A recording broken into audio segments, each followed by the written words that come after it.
రాజులు పోయారు, రాజ్యాలు పోయాయి, కానీ సాంప్రదాయం మాత్రం ఇంకా అలాగే కొన్ని ప్రాంతాల్లో ఉంది.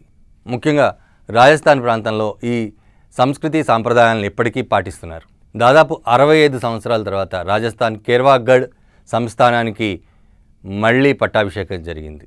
అది కూడా మగపిల్లాడికి కాదు, ఒక ఆడపిల్లకి. 13 సంవత్సరాల తేజస్వి కుమారి జోధాకు 65 సంవత్సరాల తర్వాత ఆ కుటుంబంలో మగపిల్లలు లేకపోవడంతో 65 సంవత్సరాలుగా పట్టాభిషేకం జరగలేదు. చివరికి ఆ కుటుంబ పెద్దలంతా, ఆ జోధా సమాజానికి సంబంధించిన వాళ్ళంతా కూడా కలిసి ఈసారి అమ్మాయి అయినా పర్వాలేదు, అమ్మాయికే పట్టం కడదామని చెప్పేసి పట్టాభిషేకం చేశారు 13 సంవత్సరాల తేజస్వి కుమారి జోధాకి. రాజస్థాన్ పాలీ జిల్లా కేర్వా గ్రామంలో దాదాపు 17వ శతాబ్దంలో నిర్మించిన ఒక ప్యాలెస్లో ఈ పట్టాభిషేకం జరిగింది. ఈ పట్టాభిషేకంలో ముఖ్యంగా రాజస్థాన్ మహారాజ్ ఒక పగిడి పంపిస్తాడు, ఎర్ర కలర్ ఉన్న పగిడి పంపిస్తారు. దాన్ని పాగ్కా దస్తూర్ అంటారు.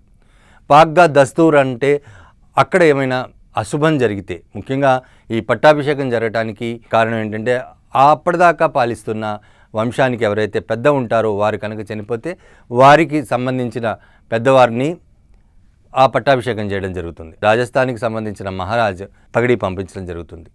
ఎందుకంటే ఇప్పటిదాకా ఒక అశుభం జరిగింది, ఇప్పటిదాకా జరిగిన ఆ అశుభానికి ఎండ్ జరుగుతూ ఇప్పుడు పట్టాభిషేకం జరగాలని పాక్క దస్తూర్ పంపించడం జరుగుతుంది. దీనికి సంబంధించి పెద్ద గ్రాండ్గా పట్టాభిషేకం చేస్తారు. అంతేకాదు ఇక్కడ పూజారి ఈ పట్టాభిషేకం రోజు తన బటన్ వేలిని కత్తితో కట్ చేసుకొని బొట్టు పెట్టడం జరుగుతుంది. నార్మల్గా తండ్రి కానీ ఇతరులు పెట్టడం జరుగుతూ ఉంటుంది. కానీ ఇక్కడ మాత్రం పూజారి, ఆ సంస్థానానికి సంబంధించిన పూజారి తన బొటనవేలు యొక్క రక్తాన్ని ఎవరికైతే పట్టాభిషేకం చేస్తామో పట్టాభిషిక్తుడైన వ్యక్తికి బొట్టు పెట్టడం జరుగుతుంది. దాంతో ఆ సమాజానికి అతను ఇన్ఛార్జిగా అతను పాలిస్తూ ఉంటాడనమాట.